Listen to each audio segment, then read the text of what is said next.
معروف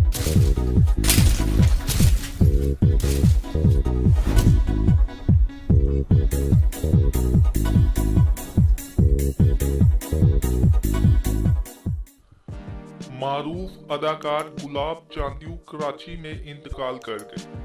پاکستان تحریک انصاف میں بھی شمولیت اختیار کی تھی۔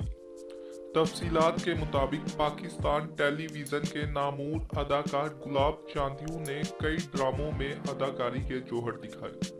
کچھ دن پہلے بیمار ہوئے تھے، جس پر ان کو ہاسپٹل میں داخل کیا گیا۔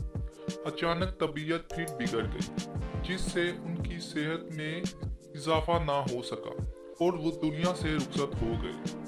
انہوں نے جب پاکستانی ڈراموں میں اپنے کام کا آغاز کیا تو وہ ٹیلی ویژن کی دنیا کا ایک سنہری دور تھا۔ اکثر منفی کردار کا رول نبھایا۔ گلاب چاندیو نے 300 سے زائد ڈراموں میں اداکاری کے جوہر دکھائے اور 6 فلموں میں بھی کام کیا۔ سیاست کے میدان میں بھی قدم رکھا اور 2014 میں وہ پاکستان تحریک انصاف کا حصہ بن گئے تھے۔